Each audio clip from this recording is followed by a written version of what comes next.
passo, né, da nossa missão. Nós temos uma caminhada longa de 12 passos. Semana que vem nós teremos o nosso último passo e no fim de semana nós teremos o nosso seminário Veredas, o tão esperado seminário Veredas, né, e nós queremos que todos vocês estejam animados, na expectativa assim, Deus vai, não é falar não, gente, Deus vai tratar comigo, amém? É um tratamento de Deus, e um tratamento assim, é um tratamento de choque mesmo, é um tratamento excelente, que todos nós seremos ministrados lá no seminário Veredas, tá bom?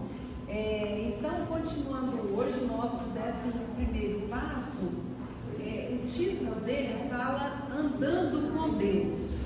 Andando com Deus. Nós precisamos dessa companhia de Deus. Como nós falamos desde o primeiro dia, só um minuto, meu livro eu não peguei. Desde o primeiro capítulo nós temos falado, nós precisamos de Deus.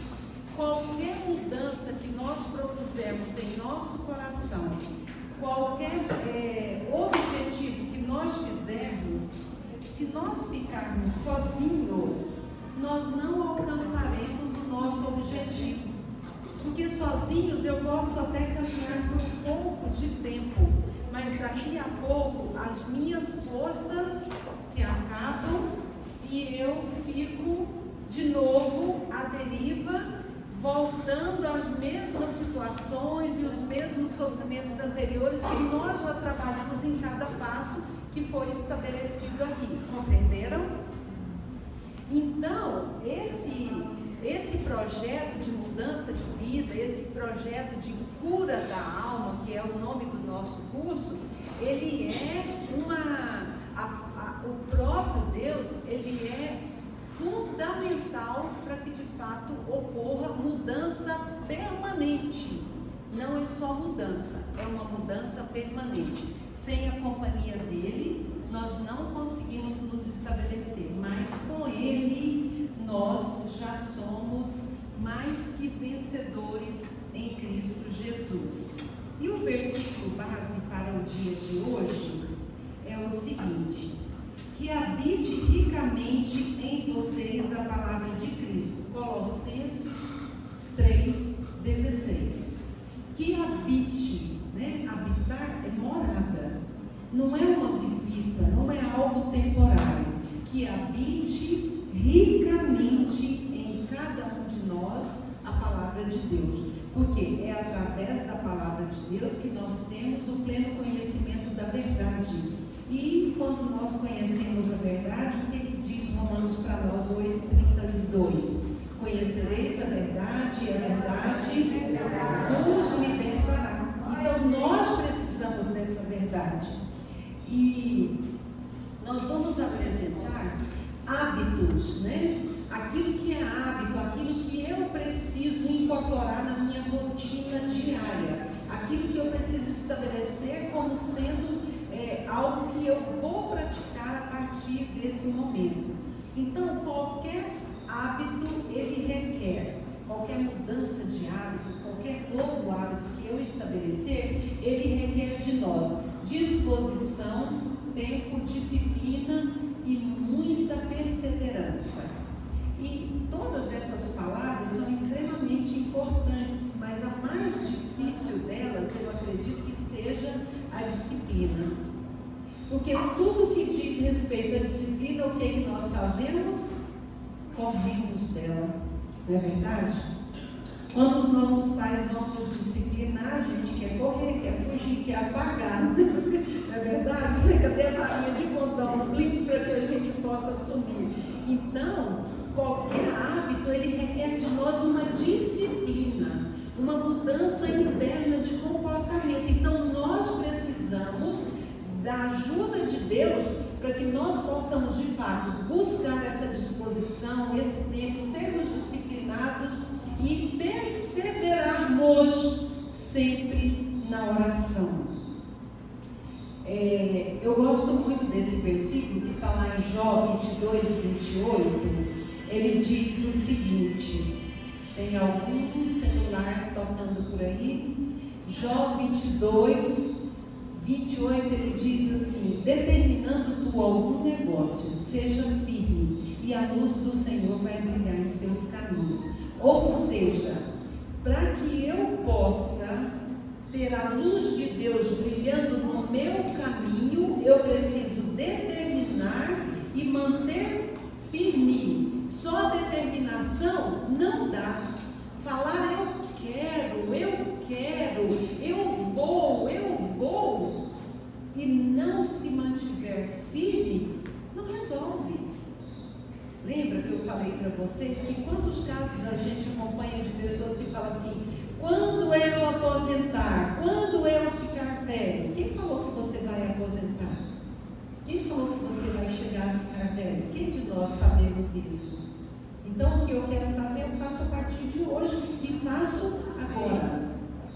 Porque quando eu proponho no meu coração uma mudança de pensamento, uma mudança de vida, uma mudança de hábito, eu preciso estabelecer e fazer cumprir a partir de hoje. Deus, Ele é um Deus de hoje, Ele é um Deus de agora. Ele não é para amanhã, depois de amanhã, futuramente, se der certo. Não, Deus não tem esse propósito e nem Deus tem esse projeto para mim e para você. A palavra de Deus nos incentiva a todo tempo. Você determinou? Então, determinado está? Então mantenha-se firme, porque só assim a luz do Senhor vai brilhar em seus caminhos. E ao longo da história, nós aí como igreja, nós temos praticado basicamente 4 disciplinas fundamentais para nós. Quais são essas disciplinas espirituais que como igreja nós estabelecemos? Primeiro delas é a comunhão. Comunhão primeiramente com Deus, comunhão com o meu semelhante, aqueles próximos, mais próximo, e depois estende essa gama, mas começa sempre pela comunhão. Depois a oração e a leitura da palavra e o meu testemunho pessoal. Quando eu tenho comunhão com Deus e uma vida de oração, leio a palavra, eu tenho um novo testemunho, eu tenho uma nova prática de vida, eu tenho uma nova forma de estabelecer sobre a minha vida e sobre o meu lar, a minha família, um novo pensamento, uma nova proposta, e não apenas proposta, porque eu creio que proposta é algo muito pequeno, mas um novo propósito de vida que começa a partir do momento que eu estabeleço essas disciplinas para a minha vida pessoal. Nesse passo, então, nós vamos fortalecer alguns hábitos e destacar o hábito da oração e da leitura da palavra. Porque sem a oração, tem até uma frase que há muito tempo a gente usava, os pregadores usavam como chavão, né?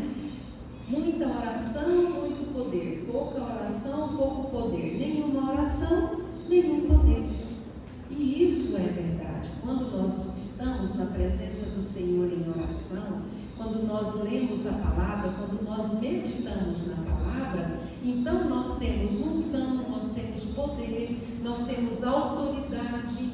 A palavra de Deus nos dá, a palavra de Deus nos diz: e estes sinais seguirão aos que creem em meu nome, eles vão expulsar demônio, vão pôr as mãos sobre os enfermos e eles ficarão curados. E se beber alguma coisa mortífera, não lhe fará dano algum. Então, é nessa palavra, é firmado nesse crer, né? A partir do momento que eu creio e estabeleço a palavra do Senhor como princípio para a minha vida, então esses sinais vão me seguir. Eles vão me seguir, não precisa de eu ir atrás dele. É algo assim, eu leio a palavra e eu recebo. Não precisa de ficar, eu tenho que buscar isso ou aquilo. A partir do momento em que eu estabeleço a palavra como princípio para a minha vida pessoal, essa palavra vida e verdadeira, ela transforma a minha vida numa nova vida. Ela transforma a minha família numa nova família. Quem ouviu o testemunho aqui daquela jovem senhora no domingo à noite? Poucas pessoas. Eu vou contar o testemunho dela e depois, se vocês quiserem ver ao vivo, eu posso contar porque ela contou publicamente. Está na televisão, perdão, está nas redes sociais, né? Então, ela contou um testemunho tremendo, tremendo. Esse testemunho de vida dela, ela não estava nada programada, o pastor tinha acabado de dar a mensagem, estava fazendo o apelo e ela, eu quero falar, meu Deus do céu, como que essa mulher vai falar agora? O que é de Deus e Deus abre oportunidade, Deus abre o caminho. Ela tinha que falar no domingo à noite.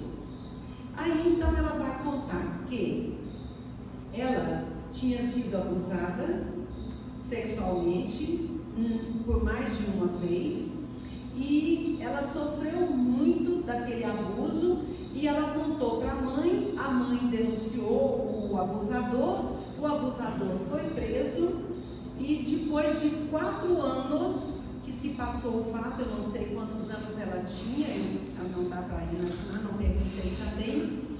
Depois de 4 anos, ele logo foi solto também, e depois de 4 anos da denúncia, ela foi levada como menor, mas foi levada diante do tribunal para desmentir o que ela falou que era verdade. Aí você imagina a cabeça dessa criança ou adolescente, na época, ela teve que falar que tudo que ela falou era mentira. E não era mentira. Então isso travou o pensamento dela, isso travou a vida dela. E ela conseguiu se casar e com muita dificuldade no casamento, ela não queria engravidar de forma alguma, de medo de que alguém fizesse o mesmo que fizeram com ela.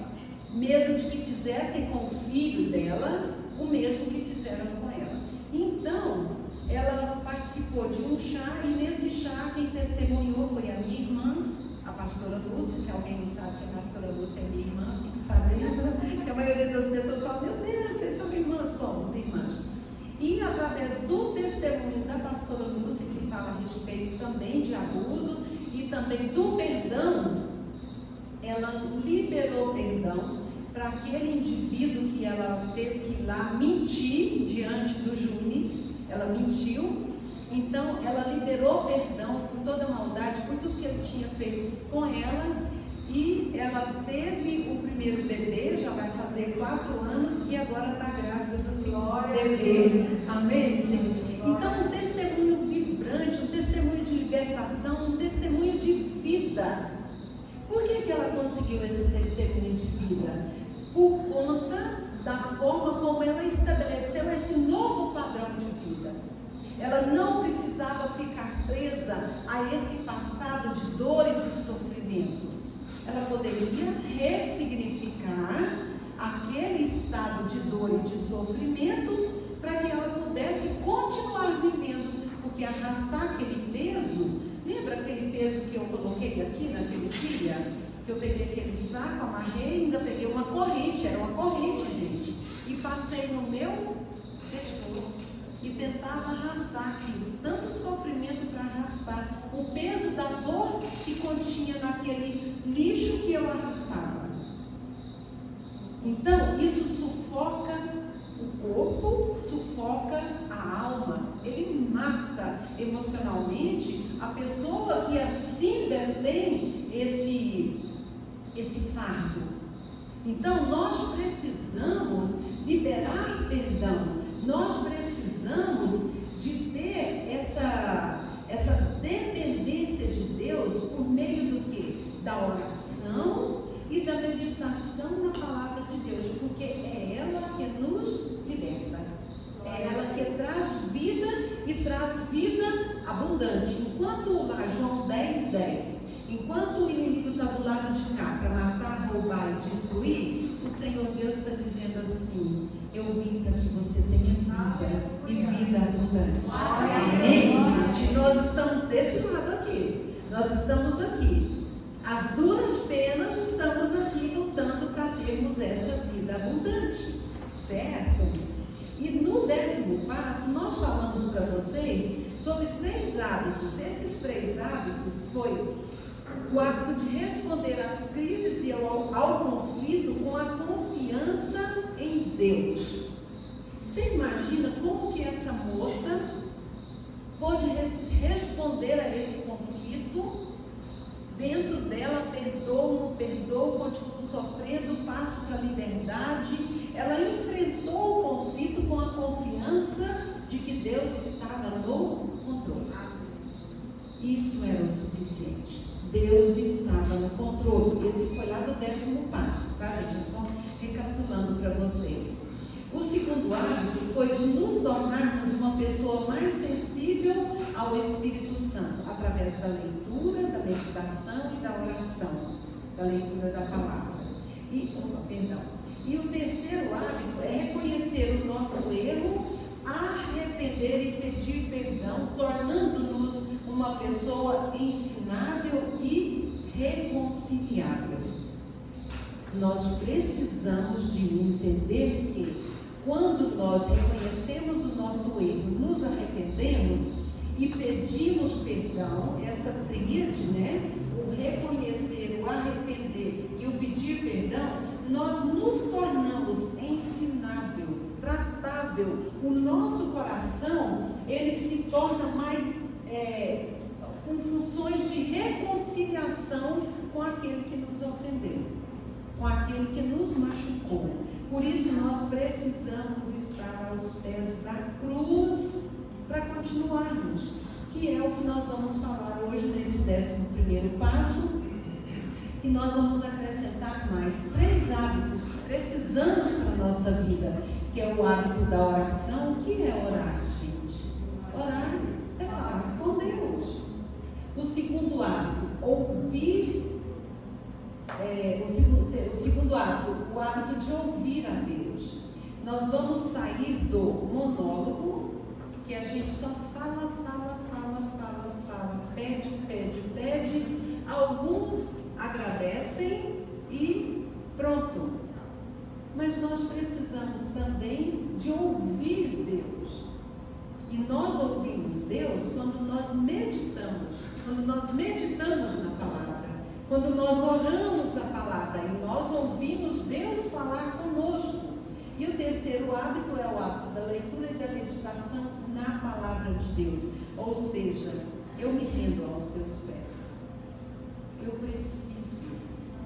Eu preciso estar rendida aos pés de Cristo para que eu possa conseguir caminhar e desenvolver esses hábitos.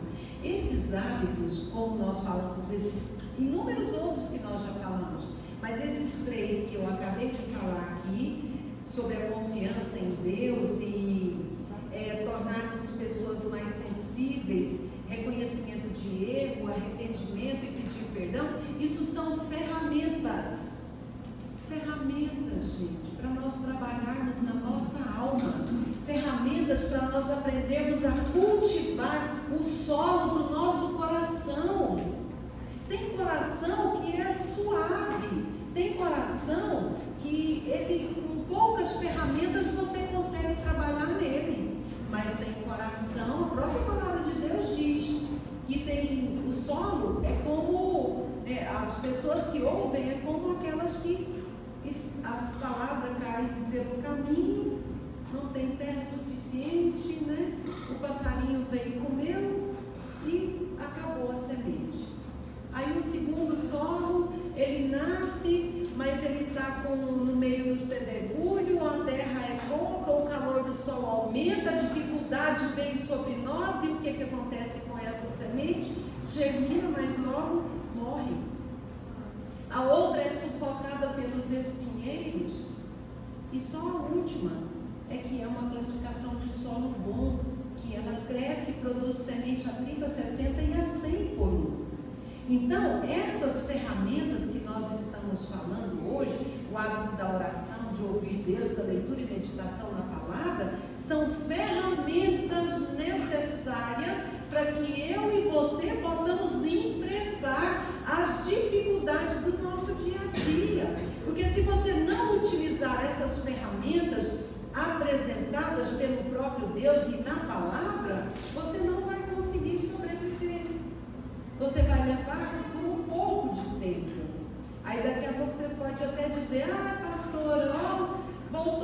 tudo de novo. Uma vez eu convidei um casal para ir no encontro de casais, e ele falou assim: pastora, eu não vou nesses encontros não, a senhora sabe por quê?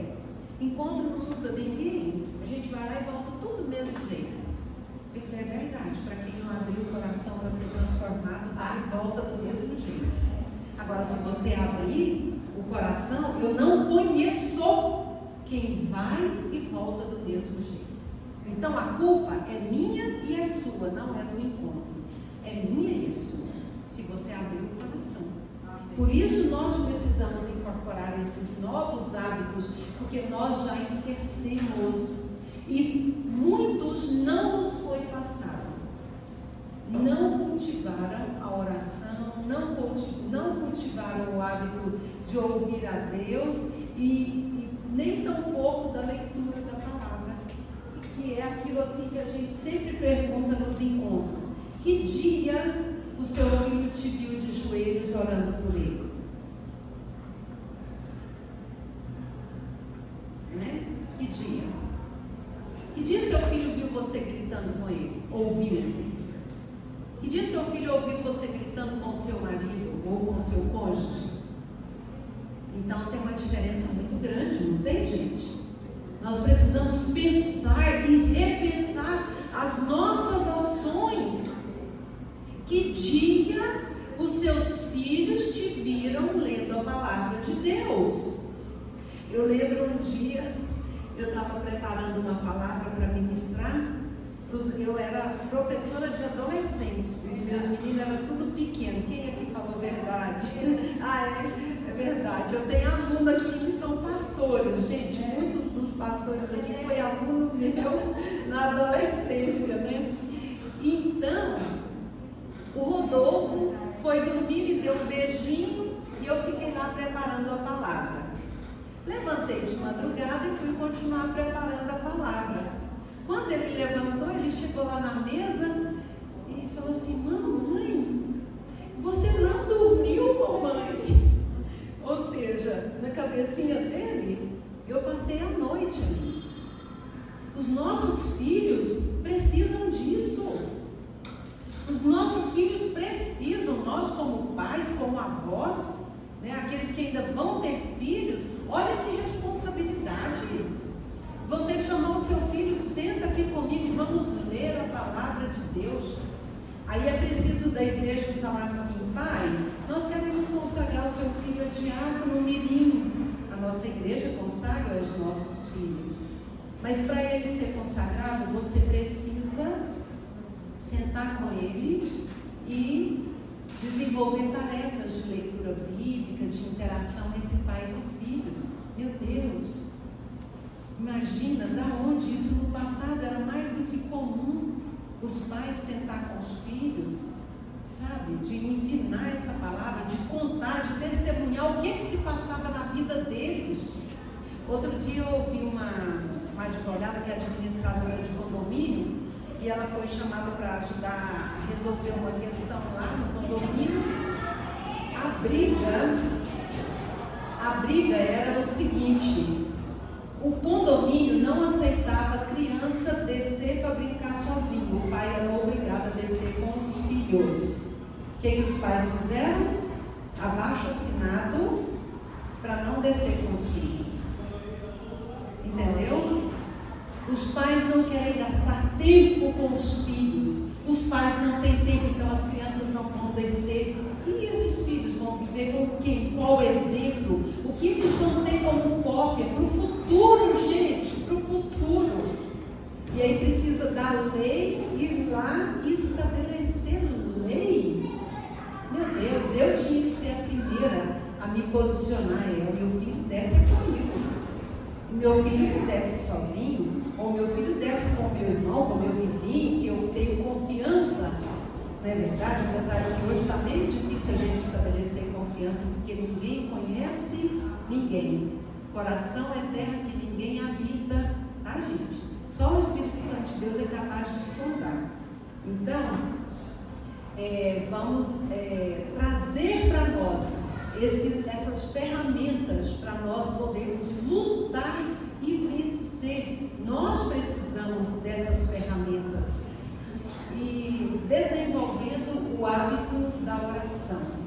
eu coloquei essa fotografia aí desse pequenino, né?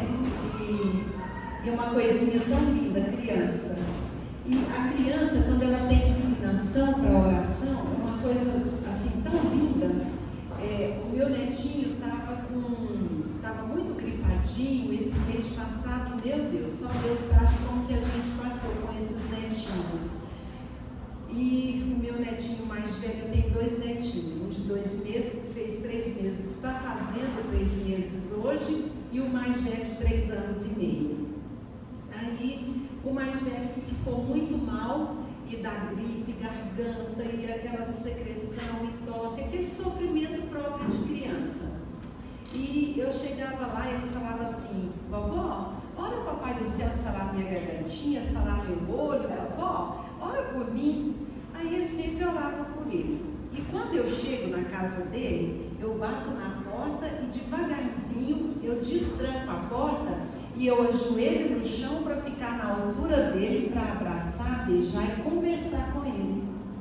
Sabe o que ele fez uns dias para trás? Quando eu ajoelhava, ele ajoelhava também e falava: vovó, vamos orar, papai do céu, sarar minha gargantinha. Ele já estava tão inclinado para a oração que quando ajoelhava, já era para orar, nem era para falar bencinha, nada, era para orar. Aí eu orava com ele, dava bencinha, beijinho, né, abraçava, e aí depois íamos para lá. Mas é esse hábito, é o hábito da oração. Quantas vezes eu vi meus pais, minha avó, os meus tios, tudo ajoelhado. A gente chegava lá do quintal, pulando, gritando, a meninada toda, quando chegava na sala, aquele susto, todo mundo ajoelhado. A gente ficava ali, quietinho, caladinho, mudo, porque nós interrompemos aquele momento com a gritaria, a bagunça que nós chegamos fazendo. Mas a partir daquele momento era reverência. Reverência, nós respeitávamos aquele momento de oração dos nossos pais. Então, os nossos filhos precisam ver isso. A minha sogra, a Roberta é testemunha disso também. Quantas vezes a irmã Aparecida conheceu, né? E quantas outras pessoas também aqui, eu acredito que conheceram, era uma mulher de muita oração. Se você chegasse lá na casa dela 2 horas antes de 2 horas após ela se levantar, ela não atendia ninguém. Ela estava orando. E ela era muito pesada e ela não aguentava ficar muito tempo de joelho, então ela deitava no chão e orava com a boca no pó. Ela falava: minha filha, se não for com a boca no pó, nós não chegamos diante do trono de Deus. Ou seja, eu me humilho em sua presença, Pai. Eu me coloco diante do Senhor humildemente. Então nós precisamos desse costume, incorporar isso como sendo assim, uma maneira de vida. Nós precisamos viver e ter a oração como uma maneira de vida, como um estilo de vida. Nós precisamos orar. E por falar em orar, quem não sabe, nós temos aqui na igreja, todos os dias, das 6h30 da manhã às 7h30, a oração de Davi, tá, gente? Eu dirijo toda segunda-feira. Quem quiser vir orar será muito bem-vindo. É um momento assim, é oração. Nós estamos aqui para orar. Não tem ministração de palavra, não.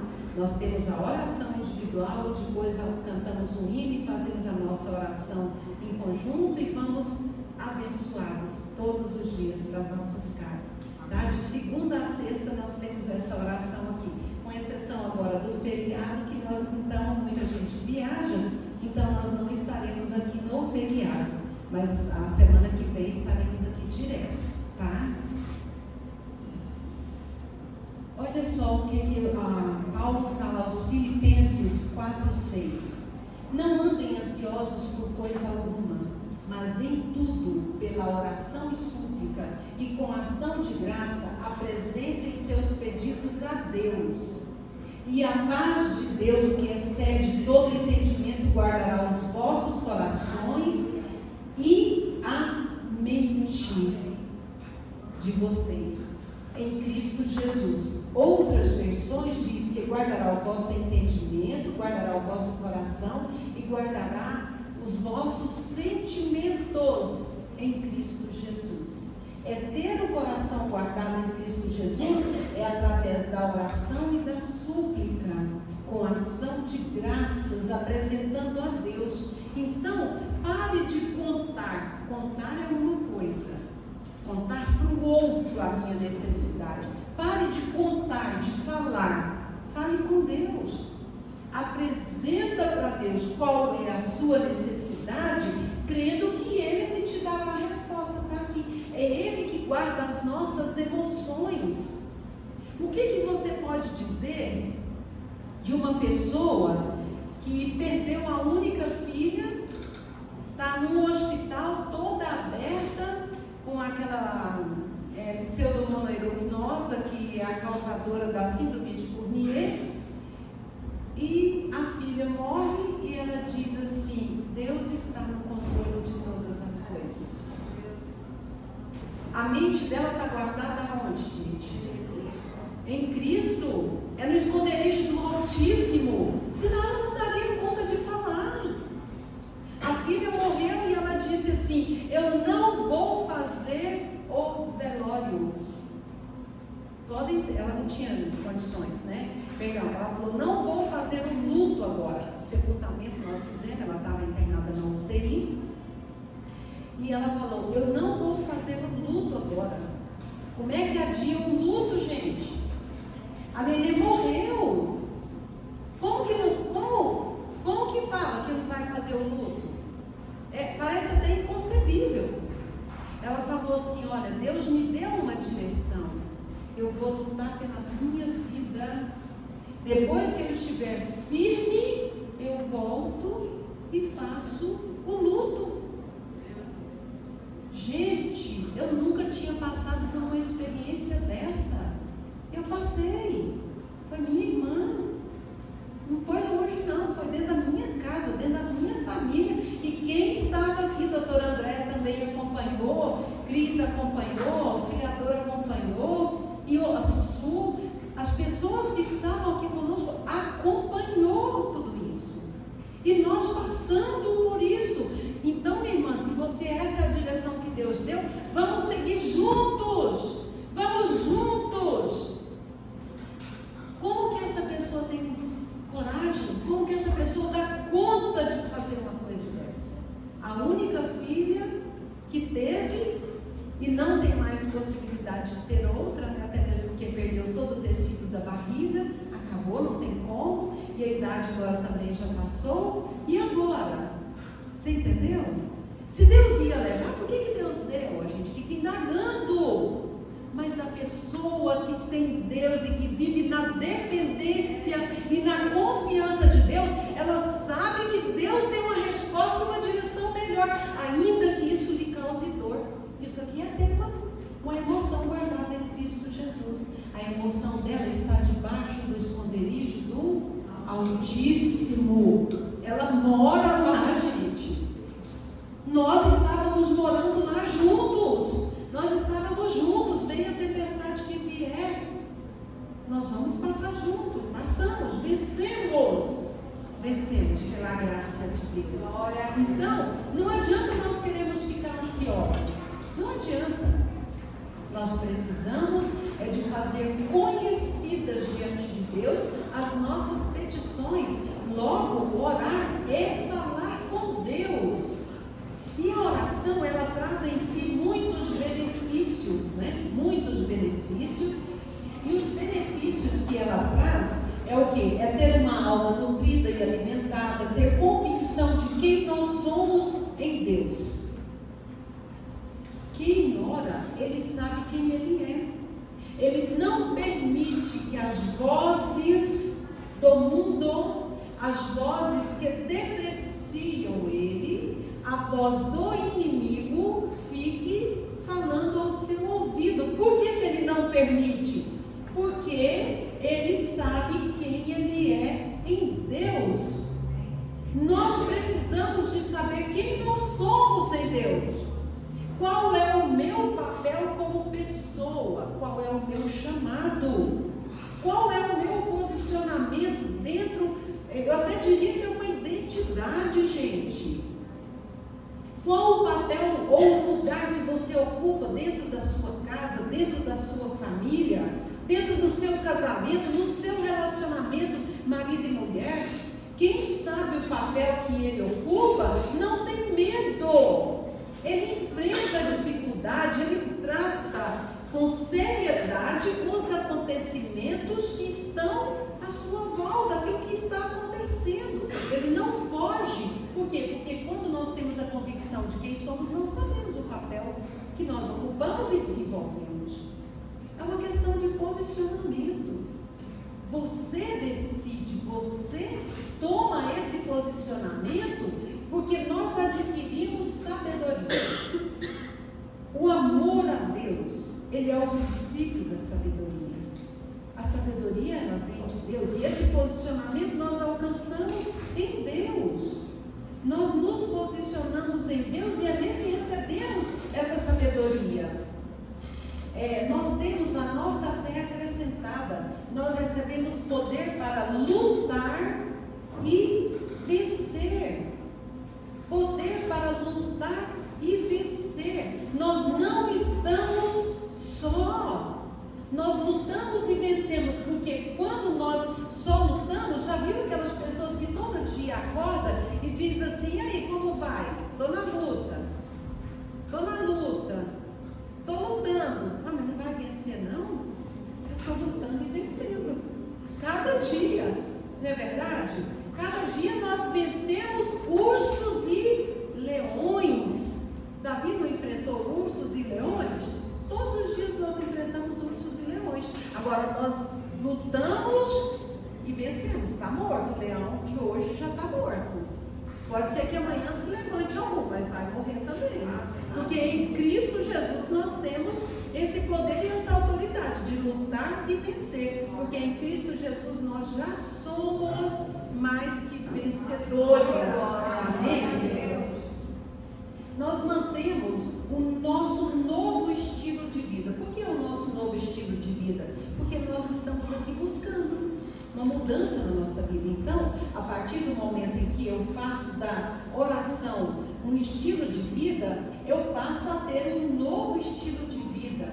Nós crescemos em santidade, nos mantendo longe do pecado. Gente, santidade, olha só, aqui. Se você tirar o T, o que vira? Entenderam? Santidade tem a ver com sanidade. Se eu busco uma vida de santidade, se eu busco crescer, se eu busco essa santidade em Deus, não é santo para o mundo ver, não, gente. Não é santo de pau oco, aquilo que o mundo vê por fora e fala tá lindo, mas a gente fala assim, por fora bela viola e por dentro pão dolorento. Não! A palavra de Deus diz assim: limpe o copo por dentro e logo se mostrará ser limpo por fora. Quando nós tiramos as nossas maldades, as nossas dores, os nossos sofrimentos, quando nós tiramos a sujeira de dentro de nós, de dentro flui de dentro de nós rios de água viva, que sacia a nossa sede e a sede daqueles que estão perto de nós. Então, essa santidade, quando eu vou para a oração, eu não consigo mais ter uma vida de pecado. Não combina, não caminha. A Bíblia pergunta: que comunhão há entre as trevas e a luz? Se eu estou na oração, eu estou na luz, logo as trevas que estão dentro de mim se esvaem. E aí então a santidade tem a ver com sanidade. Sanidade fala daquele que é são mentalmente. Somente uma pessoa insana, insensata, não busca em Deus essa santidade. Como o próprio Jesus falou dos dois fundamentos: pratica, compará-lo-ei ao homem insensato. Aquele que ouve e não pratica essas palavras, compará-lo-ei ao homem insensato. Então nós precisamos dessa sensatez, dessa sanidade, e essa sanidade ela vem com a santidade em Cristo Jesus. Entenderam, gente? Quando vocês verem a palavra santidade, lembrem disso.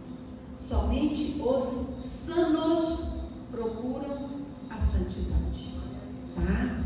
É uma deixa aí para todos nós. Quando nós estamos na oração, nós adquirimos confiança em Deus, nós caminhamos na esperança e nas promessas. Eu caminho na esperança, eu tenho certeza, eu tenho convicção das promessas de Deus para a minha vida. O que o apóstolo Paulo fala lá sobre fé? O que é fé, gente?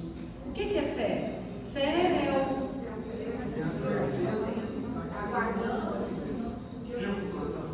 a certeza daquilo que nos conseguimos. Pronto. Gente, vamos lá. Muita gente falou, vamos falar certinho. A fé é o firme fundamento das coisas que se esperam e a convicção de fatos que não podem ser vistos. Meu Deus!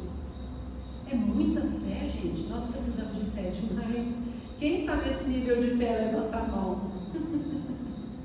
Vamos cruzar os braços, né, gente? Nós estamos lutando para chegar, ter um pouquinho dessa fé.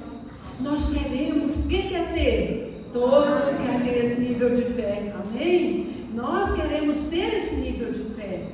É a convicção, é a certeza desses fatos. Eu não posso ver, mas eu creio. Eu não estou vendo nada, não estou enxergando nada, mas eu creio.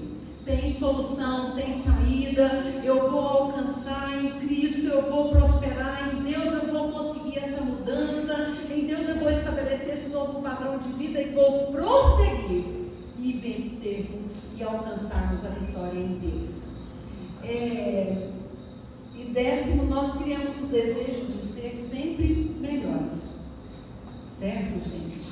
Esses são alguns dos benefícios que o livro enumera, eu acrescentei 2 ainda, mas é isso aqui, o básico, é o mínimo que tem de benefício. E olha só, quantos benefícios nós temos. Agora me fala, se a oração nos faz um bem tão grande, por que a gente ora tão pouco? Me contem, por que a gente ora tão pouco? Porque nós não temos na nossa vida a oração como estilo de vida. E nós precisamos desenvolver a oração como estilo de vida. Ele tem muitos benefícios mesmo. Cabe a mim e a você procurarmos, descobrir e viver esses benefícios. Sabe por quê? Existem também muitos empecilhos da oração. Eu achei o máximo esse banner. Gente, uma borboleta amarrada numa linha, arrastando uma pedra. Eu acho que nós já estamos falando um pouco.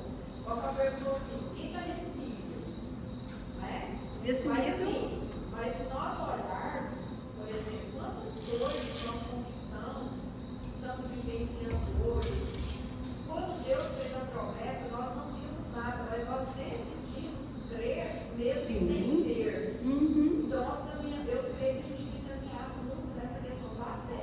Com certeza, e nós estamos aqui procurando esse nível de fé, procurando crescer mais, porque se não fosse nós termos um pouco dessa fé, nós nem estaríamos aqui, nós nem acreditaríamos que teria solução. Se estamos aqui é porque queremos, nós estamos dizendo, Deus, olha, eu não estou nesse nível não, mas eu quero chegar lá, eu estou caminhando para isso. Entenderam, gente? Alguém ficou com alguma dúvida a respeito? Não? Ok. Então, esses empecilhos é uma borboleta, né, que voa tão suavemente. Se você amarrar uma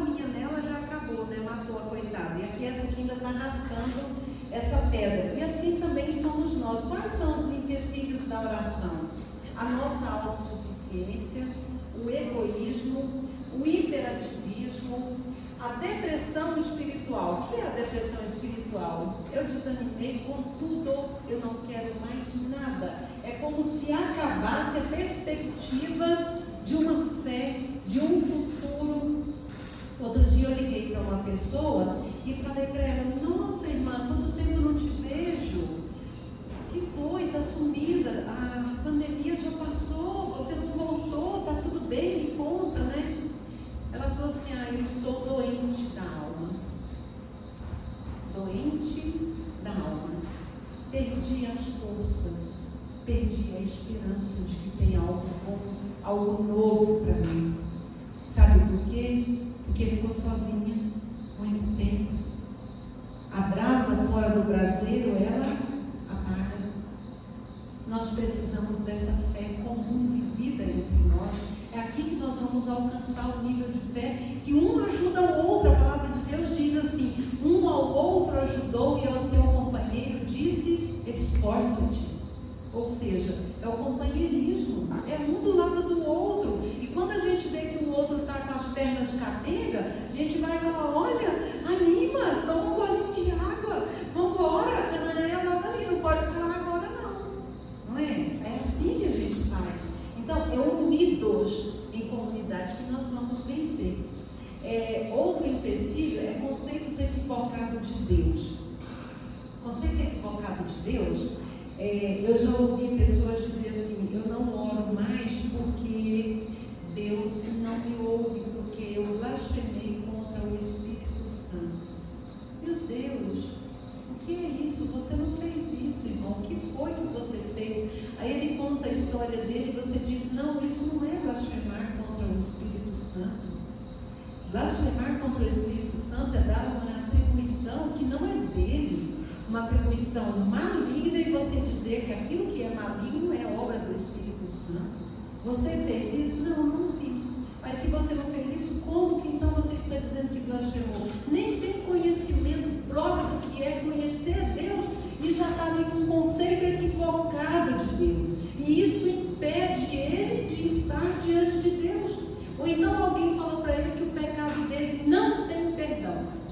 E ele acredita que o pecado dele não tem perdão. Então não adianta mais ele procurar Deus.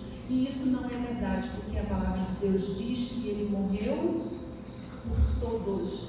Ele não falou qual tipo de pecado que nós cometemos. Ele falou que o amor dele foi tão grande que ele morreu por todo aquele que nele crê, para que eu e você não venhamos perecer, mas que tenhamos a vida eterna em Cristo Jesus. Então não permita que esses conceitos equivocados te afastem de Deus. Outras pessoas pelo pecado, a vergonha do pecado. Outros simplesmente por preguiça, por falta de disciplina, porque não tem hábito, não ensinaram. E falar com Deus, eu não quero falar com ninguém, por que eu vou falar com Deus? Então, nós precisamos entender que nós precisamos falar com Deus. Falta de companheiros de oração, tá? Isso é muito importante, companheiros de oração, que pega para orar mesmo, isso é muito importante. Outros por desânimo, comodismo, falta de desenvolver a oração como estilo de vida. Nós precisamos de desenvolver a oração como estilo de vida, porque sem a oração nós não conseguimos trilhar. Eu sempre, quando faço atendimento, eu sempre falo para as pessoas: como que está o seu momento de oração? Qual o momento que você ora? Seu momento de oração individual, seu momento de oração em família, seu momento de oração como casal. Qual dia da semana você jejuma pela sua família? Agora essa é uma pergunta que eu faço para vocês. Qual dia da semana você jejuma pela sua família? Desde que meus bebês, isso aí vai para aquelas que ainda vão ser mãe. Desde que meus bebês saíram da maternidade, eu cheguei em casa com eles no primeiro dia, dormimos, acordamos. Quando ele acordou, amanheceu o dia, madrugada, eu dei mamar normal. Quando amanheceu o dia, o bebê chorou para mamar, eu falei: meu filho, hoje nós estamos de jejum. É o seu primeiro dia em casa e você está de jejum. Mamãe vai ficar aqui orando com você. E o suspeito estava assim, latejando, né? Ela começa a pojar, a gente fala pojar, né? O leite começa a derramar. O neném está aqui sentindo o cheiro do leite. E eu com ele aqui falando para ele: mamãe está orando com você. Mamãe vai atrasar a sua mamada em 5 minutos. Hoje é o dia do jejum da família. Então nós vamos orar e jejuar, apresentando a Deus esse momento, esse dia tal, e venceu 5 minutos, agora filho, nós vamos entregar o nosso jejum. Aí orava, apresentava todo o nosso projeto, orei com ele, pedindo a bênção de Deus, a proteção de Deus sobre ele, sobre a vida dele, a saúde dele, o desenvolvimento dele. Meu Deus, orei. Terminei de orar, aí dei o peito. Ele mamava, que era um trem de doido. O neném pequeno é assim, né? E toda semana, um dia da semana, nós jejuamos a vida inteira. 5 minutos, 10 minutos, 15 minutos, 20 minutos, metade do dia, o dia inteiro, nós já passamos de jejum com os nossos filhos. Nunca tiveram dificuldade no jejum, mas porque foi criado o hábito lá atrás, foi ensinado. Entenderam? Deus colocou esse desejo no meu coração e eu comecei a fazer com eles. Aí eu pergunto para você: qual o dia de jejum da sua família? Comece a estabelecer com seus filhos. Veja com ele dia, tempo, horário direitinho, ou jejum de metade do dia, jejum específico. Vocês determinam. Mas, gente, criem esse hábito, pelo amor de Deus, né? Sabe quando você fala, né? Por favor, façam isso. O maior beneficiado vai ser vocês mesmos. Nós mesmos somos os maiores beneficiados. Os nossos filhos, os nossos descendentes serão os mais beneficiados. Sabe por quê? O principal alvo da oração é melhorar o nosso contato consciente com Deus. Contato consciente. Não existe para nós contato inconsciente. A pessoa fala: eu fiquei assim, não sei o quê. Você ficou em transe. Transe não é de Deus, não. Deus é consciente, Deus fala, Deus é presente. Eu fiz isso, eu não vi o que eu fiz. Não, Deus não tem isso, não. O demônio faz isso. E o demônio, quando pega a pessoa fica inconsciente, faz amores, estraçada tudo. Aí é o demônio. Agora, as coisas de Deus não. As coisas de Deus são puras, são santas. Então, é consciente, através do quê? De oração. Como que é feitas essas orações? Aí ele colocou oração relâmpago, aquela oração rápida que você faz, não é? Tem a oração que eu faço todos os dias e tem a oração prolongada. Apóstolo Paulo diz assim: orai sem cessar. Orem em todo o tempo. Eu não preciso parar e falar: agora eu vou orar. Não, eu faço o meu devocional, é claro, nós fazemos o nosso devocional como família, nós oramos todos os dias, clamamos ao Senhor pela bênção, pela família, por vocês também, vocês são alvo de nossa oração, nosso grupo também ora por todos vocês como alunos, tá? Não pensem que vocês estão sozinhos nessa, não. Todos vocês estão cobertos de oração. Todos os nossos alunos inscritos no nosso curso, todos vocês recebem oração todos os dias. Nós estamos sempre em oração e principalmente agora, jejum e oração para o nosso encontro, para Deus tratar com cada um de nós. Entenderam, gente? Então, eu faço o meu devocional, eu faço a nossa oração e eu tenho a minha oração que eu oro durante o tempo, dentro do carro, enquanto eu estou lavando louça. Ou então, um dia eu recebi uma ligação e falou assim: meu marido foi para a UTI e estava nas últimas lá com o Covid. Eu falei: santo Deus, não dava tempo de ir para lugar nenhum, eu estava lá na beirada da pia mesmo, eu já bati de joelho, o sangue de Jesus tem poder, e já levantamos em guerra, e oração, é ali, não, gente, é uma oração que você faz, é relâmpago, é rápida, não tem tempo. Quantas vezes a gente ora dentro do carro? Quanto tempo você passa dentro do carro? carro, tem gente que entra dentro do carro, a primeira coisa que faz é ligar o rádio. Meu Deus, eu não dou conta, gente, de verdade. Nem música evangélica, nada, não põe nada. O meu carro é o meu altar de oração. É o tempo que eu oro. O tempo todo, Deus, toma conta. Misericórdia, guarda. Lembra que eu falo para vocês todo dia quando saio de casa? Deus, esse dia é teu. É claro que o dia é de Deus, mas Ele me deu esse dia. E eu devolvo para Ele esse dia. Eu devolvo a glória desse dia para Ele. E eu clamo a Ele para que a minha postura, a minha vida venha honrar a Deus em tudo que eu fizer. Eu já me entrego para Deus. Nós precisamos dessa proteção. Nós precisamos dessa oração. E isso é eu e você que estabelecemos. Quando oramos, nós mantemos um equilíbrio, procurando sempre fazer a vontade de Deus. Ele coloca lá a respeito da oração do Pai Nosso, né? Pai Nosso que estás no céu. Foi a oração que Jesus ensinou. Ele ensinou. E até ele fala daquele livro, Nenhuma Hora, né, do Larry Leia. Muito bom esse livro. Nós temos o link dele lido, gente. Lido, uma pessoa lê para você. Nós vamos colocar no grupo, tá, o link de todo, desde a introdução do livro até a conclusão. Acho que dá 26 capítulos. Quando eu comecei a ouvir o nosso grupo de apoio de liderança, quando nós começamos a ouvir esse livro, eu não parava mais. O Roberto chegava em casa e falava: meu Deus, agora você só tem esse livro do começo ao fim.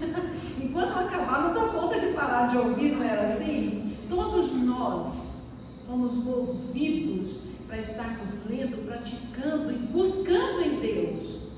Então nós vamos disponibilizar o link dele. Você entra e você ouve o dia e a hora que você quiser.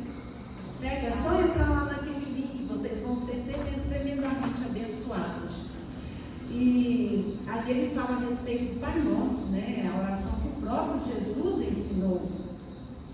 E o segundo hábito é o hábito de ouvir a Deus. O hábito de ouvir a Deus, ele vai falar a respeito da oração da serenidade. Gente, uma oração extremamente simples, mas muito poderosa. Olha o que ele diz: Senhor, conceda-me serenidade para aceitar as coisas que eu não posso modificar.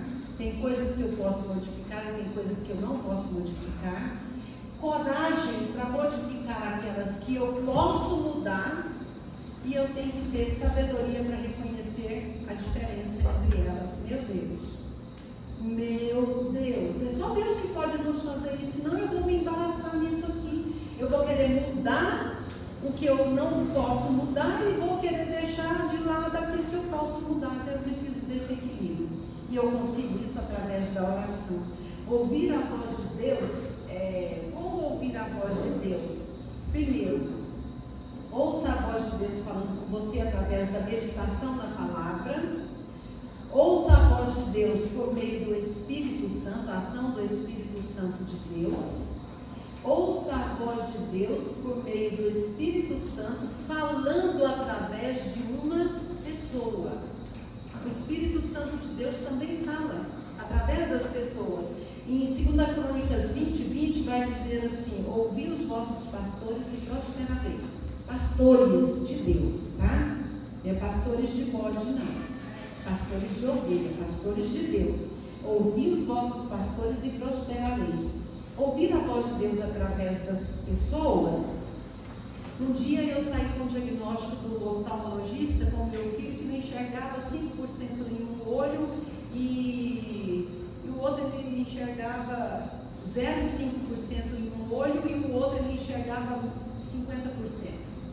E eu desesperada com aquele diagnóstico porque não tinha mais, eu até já contei isso aqui para vocês. Eu não tinha quase tempo suficiente para fazer levantamento de visão. E eu, quando cheguei no carro, coloquei ele atrás, o Rodolfo. Coloquei ele atrás no banco e debrucei no volante do carro e eu chorava desesperadamente, mas não queria que ele visse eu chorando. E ele falou: mamãe, eu aprendi uma musiquinha nova na escola. Meu filho, qual musiquinha? você? Eu falei, não, estou arrumando um negócio aqui no sapato da mamãe. Veio para chorar, né?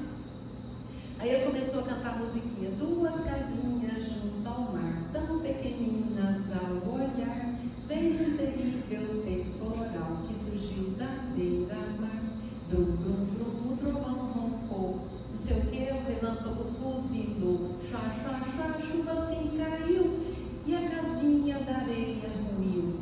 Uma casinha resistiu.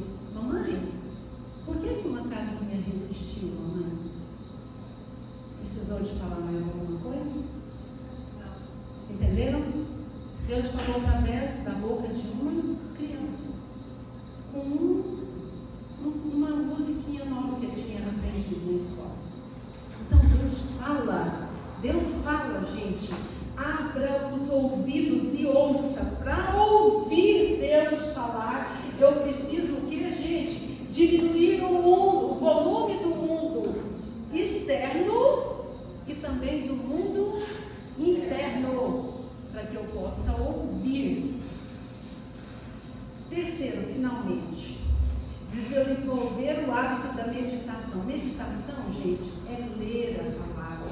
Eu preciso ler a palavra. Eu preciso meditar essa palavra, porque eu preciso, quando eu vou ler na meditação, além de receber todos os benefícios da oração, nós passamos a conhecer a Deus, a nós mesmos e as pessoas também. Nós conhecemos a palavra de Deus de forma mais profunda, nós aprendemos o valor de desfrutar dos frutos de esperar no Senhor. Não é fácil, mas tem frutos, né? Nós aumentamos a nossa visão pessoal sobre Deus e sua vontade.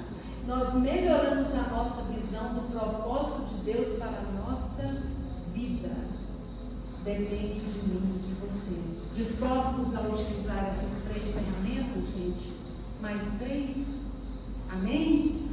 Amém? Vamos estar de pé agora nesse momento, orando e clamando ao Senhor, para que Deus nos ajude nessa caminhada, para que Deus estenda sobre nós as mãos, para que nós possamos alcançar em Deus essa fé genuína, essa palavra viva e verdadeira sobre